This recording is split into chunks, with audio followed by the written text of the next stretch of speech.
నమస్తే, welcome to Andhraprabha. నేను శిశిర.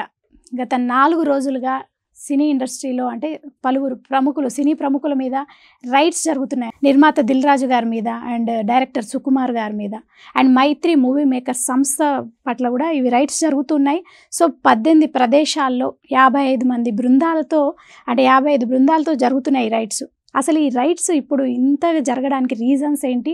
అసలు ఈరోజు దిల్ రాజు గారు ఎస్విసి ఆయన సంస్థలో కూడా కొన్ని పత్రాలు బయటికి వచ్చాయి, స్వాధీనం చేసుకున్నారు అని వార్తలు వినిపిస్తున్నాయి. సో అవి ఎంతవరకు నిజం ఏంటి అని మనం అడిగి తెలుసుకుందాం. మనతో పాటు ఉన్నారు సీనియర్ జర్నలిస్ట్ కిరణ్ గారు, ఆయన అడిగి తెలుసుకుందాం. నమస్తే అండి. నమస్తే అండి. ఇప్పుడు జరుగుతున్న విషయం ఏంటంటే రైట్స్, ఐటీ రైట్స్ అంటే సినిమా వాళ్ళ మీద కాకుండా ఈ పుష్ప 2 సినిమాకి సంబంధించి జరుగుతున్నాయి. అండ్ మైత్రి మూవీ మేకర్స్ కానివ్వండి, సుకుమార్ గారు కూడా పుష్ప 2 సినిమాలో అంటే డైరెక్షన్కి వాటా తీసుకున్నారని కూడా అంటున్నారు, వార్తలు వినిపిస్తున్నాయి. మరి దిల్ రాజు గారు కొన్ని పత్రాలు స్వాధీనం చేసుకోవడం జరిగిందని వార్తలు వినిపిస్తున్నాయి. ఇందులో ఎంతవరకు నిజం ఉంది అంటారు? ఇప్పుడు వరకు బయటకు వస్తున్న వార్తలన్నీ నిజాలే. అయితే ఇక్కడ మనం అర్థం చేసుకోవాల్సింది ఏంటంటే ఇది స్వయంకృతాపరాధం అనేది మనం అర్థం చేసుకోవాలి. మన నిర్మాతలు 100 కోట్లు 1000 కోట్ల గురించి మాట్లాడిన తర్వాత ఐటీ దాడులు ఆబ్వియస్లీ జరుగుతాయి, అంతే కదా.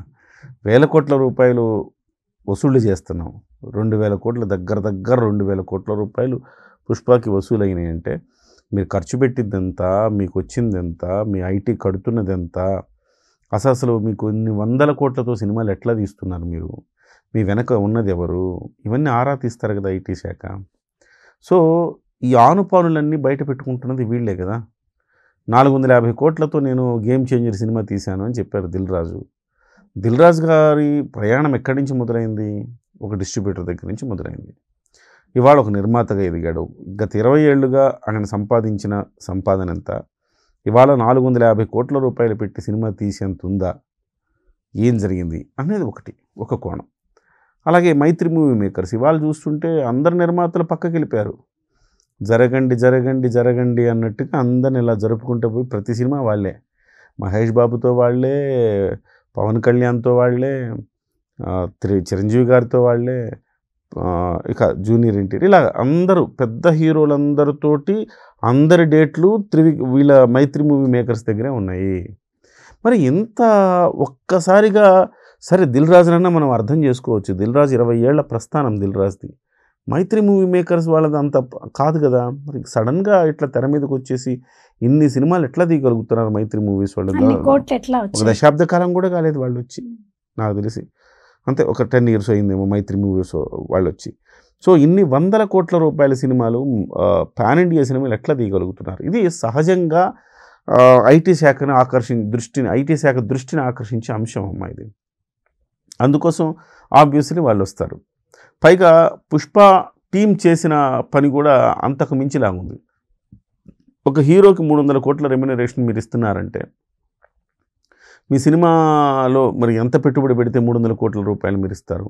దర్శకుడికి 200 కోట్లు ఇచ్చి, హీరోకి 300 కోట్లు ఇచ్చి, 500 కోట్లు వాళ్ళకే ఇస్తే సినిమా ఎన్నో 100 కోట్లతో తీస్తారు.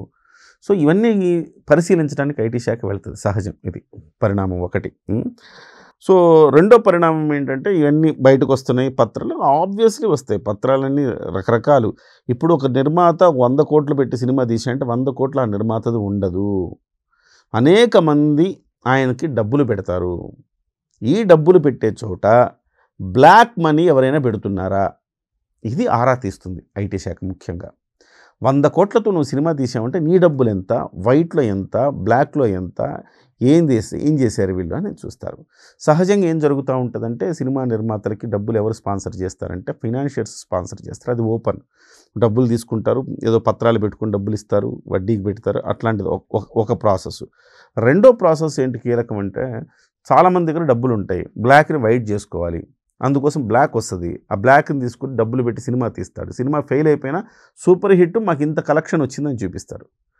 అంత కలెక్షన్ వచ్చిందని చూపిస్తే ఈ బ్లాక్లో పెట్టిన డబ్బంతా వైట్ చేసుకుంటారు అలాగా.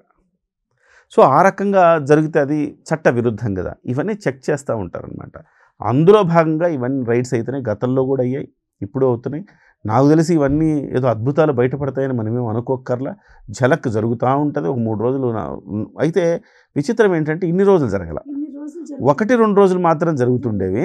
ఇవాళ 4వ రోజు కూడా జరుగుతున్నాయి ఐటీ దాడులు. అంటే సంథింగ్ ఈజ్ దేర్, ఏదో ఉంది అని మనకు అర్థమవుతా ఉంది. అంటే సంథింగ్ ఫిషీ అంటారు. అంటే వాళ్ళు పెట్టిన పెట్టుబడులు చూయించేదానికి కూడా చాలా వ్యత్యాసం ఉంది దిల్ రాజు గారు అని కూడా అంటున్నారు. డెఫినెట్గా వ్యత్యాసం ఉంది కాబట్టి చూస్తున్నారు కదా. ఇప్పుడు ఉదాహరణకు పుష్ప తీసుకుందాము. పుష్ప సినిమా 1831 కోట్ల రూపాయలు పుష్ప సినిమా నుంచి కలెక్షన్స్ వచ్చాయని చెప్పి వాళ్ళు ఫైనల్ పోస్టర్ వేశారు ఈ మధ్యకాలంలో. ఇప్పుడు తాజాగా 2200 కోట్ల పోస్టర్ వేస్తున్నారు. ఇప్పుడు మళ్ళీ రిలీజ్ అయింది కదా, అంటే కొన్ని యాడ్ చేశారు కదా, యాడ్ చేసిన తర్వాత మళ్ళీ కలెక్షన్స్ పెరుగుతున్నాయని చెప్పి ఇప్పుడు ఓవరాల్గా వాళ్ళ లక్ ఏంటంటే దంగల్ని మనము బీట్ చేద్దాం. దంగల్ సినిమా నెంబర్ 1 అనమాట. 2000 చిల్లర కలెక్షన్స్ ఏమో ఉంది. దంగల్ని ఇప్పుడు దాకా బాహుబలి 2ని క్రాస్ చేశాము, ఇక మిగిలిన దంగల్ ఒక్కటే, దాన్ని కూడా క్రాస్ చేద్దామని వాళ్ళు ప్రయత్నం చేస్తున్నారు. సో ఇవన్నీ కూడా ఇవాళ ఫేక్ కలెక్షన్స్ అని బయటపడింది. నేను ఎన్నో రోజులుగా ముత్తుకుంటున్న అనేక వేదికల మీద నుంచి నేను ఏదైతే చెప్పానో అదే జరిగింది. ఇవాళ పుష్ప కలెక్షన్స్ ఫేకు అని నేను చెప్తా ఉన్నా. సో 1100-1200 కోట్ల ఆ రేంజ్లో ఉంటుంది తప్ప, అంటే పుష్ప నేను ఫెయిల్ అని చెప్పట్లా, కమర్షియల్గా సక్సెస్ కాదని నేను చెప్పలే. ఎక్కడ కమర్షియల్గా సక్సెస్, కానీ వాళ్ళు చెప్పినంత ఫిగర్స్ అయితే లేవని చెప్పాను. ఇవాళ అదే బయటపడింది. 531 కోట్ల రూపాయలు ఎక్కువ చేసి చెప్పారు, కానీ లెక్కలో 1300 కోట్లే చూపిస్తున్నారు. వాళ్ళకు వచ్చింది 1831 అని ప్రపంచానికి చెప్పి లెక్కల్లో చూపిస్తుంది 1300 కోట్లే. మరి 1300 కోట్లు అంటే మిగతా 531 కోట్లు ఏమైనట్టు? ఇది ప్రధానంగా ప్రశ్న వస్తూ ఉంది. సో అదే సమయంలో 250 కోట్ల రూపాయలు హీరో అలాగే దర్శకుడి పేరుతోటి తేడా ఉందంట. ఇద్దరికి ఇచ్చిన అమౌంట్లలో 250 కోట్ల రూపాయలు అదనంగా చూపించారట. అదనంగా చూపించారు కాబట్టి సుకుమార్ ఇంటికి వెళ్ళారు, రేపు అల్లు అర్జున్ ఇంటికి వెళ్తారు.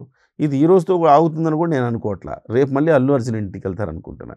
సో ఈ రకంగా పుష్ప సినిమా అనేక చోట్ల బ్రేక్ ఈవెన్ సాధించలేదని చెప్తున్నారు. సో ఆంధ్రప్రదేశ్లో బ్రేక్ ఈవెన్ సాధించలా, కేరళలో సాధించలా, తమిళనాడులో సాధించలా, హిందీలో బ్రేక్ ఈవెన్ అయింది, కన్నడలో కూడా కొంత బ్రేక్ ఈవెన్ దరిదాపులు వచ్చిందంట, అలాగే తెలంగాణలో బ్రేక్ ఈవెన్ అయింది. సో ఇట్లా బ్రేక్ ఈవెన్ 3 చోట్ల 6 చోట్లకి 3 చోట్ల బ్రేక్ ఈవెన్ అని కాని సినిమా 3 లాంగ్వేజ్లో బ్రేక్ ఈవెనే కాలేదు. మరి అలాంటి సినిమా మీకు 1830 కోట్లు కొట్టడం ఏంటి, 2200 కోట్లు కొట్టడం ఏంటి? కొంచెం అతిశయోక్తి కదా. ఇవన్నీ కూడా వెలికి తీస్తున్నారు. 153 కోట్ల రూపాయలు పెనాల్టీగా మైత్రి మూవీస్ వాళ్ళకి వేయబోతున్నారు ఐటీ శాఖ. 150 అన్నీ తేలితే, ఇవన్నీ నిజాలని తేలితే 153 కోట్ల రూపాయలు పెనాల్టీ పడుతుందట. సో అసలు ఆ సినిమానే రికార్డుల కోసం తీసిన సినిమాగా మనకు వస్తుంది. 300 కోట్ల రూపాయలు హీరోకి రెమ్యునరేషన్ ఇవ్వటం ఏంటి శిష్యురా? ఎప్పుడైనా విన్నారా మీరు? షారూఖ్ ఖాన్కి లేదు. ఎందుకు షారూఖ్ ఖాన్తో పోల్చాను, సల్మాన్ ఖాన్తో ఎందుకు పోలుస్తానంటే వాళ్ళు గొప్పోళ్ళని కాదు, అల్లు అర్జున్ కంటే గొప్ప యాక్టింగ్ చేస్తారు, లేకపోతే మన సినిమాల కంటే గొప్ప సినిమాలని కాదు, కానీ వాళ్ళకి స్పాన్ ఎక్కువ, హిందీ బెల్ట్లో స్పాన్ ఎక్కువ. పైగా మన దగ్గర కూడా హిందీ సినిమాలు చూస్తున్నాము ఈ మధ్య.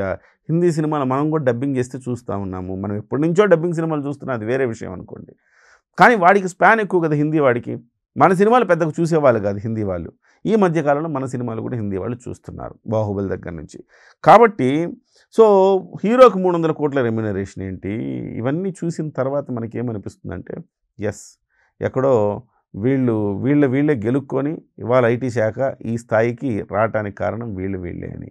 సో మొత్తం మీద నేనేమనుకుంటున్నానంటే నిజంగా ఇవన్నీ పత్రాలన్నీ స్వాధీనం చేసుకున్నాము అవి ఇవి మాట్లాడుతున్నారు కదా, నాది నిజమే అయితే ఎవరెవరికి ఐటీ శాఖ ఎంతెంత ఫైన్ వేసిందో కూడా మనకు తెలిస్తే ఇదంతా కరెక్ట్గా జరిగిందని మనం భావించవచ్చు. లేకపోతే మేనేజ్మెంట్ అయిపోయి వాళ్ళు సర్దుకొని వెళ్ళిపోతుంటారు. చాలాసార్లు జరిగింది ఇలాగా. దేవర రిలీజ్ అయినప్పుడు జరిగింది, అంతకుముందు కల్కి రిలీజ్ అయినప్పుడు, అంతకుముందు మహేష్ బాబు సినిమా రిలీజ్ అయినప్పుడు. అలాగా ఏ నిర్మాత అయితే పెద్ద ఎత్తున పెట్టుబడి పెట్టి తీస్తాడో ఆ నిర్మాత మీద ఐటీ దాడులు జరగడం కామన్. సో వీళ్ళకి కూడా తెలియదేం కాదు, వీళ్ళకి కూడా తెలుసు. వీళ్ళు తెలిసి ఇవన్నీ రెడీ చేసుకుని పెట్టుకుంటారు వీళ్ళు కూడా. మరి నిజంగా ఏదైనా పెనాల్టీ పడుతుందా, దాంట్లో జెన్యూనిటీ ఏమైనా బయటకు వస్తుందా అనేది చూడాలి మనం. ఓకే అండి, థ్యాంక్ యూ అండి, థ్యాంక్ యూ సో మచ్.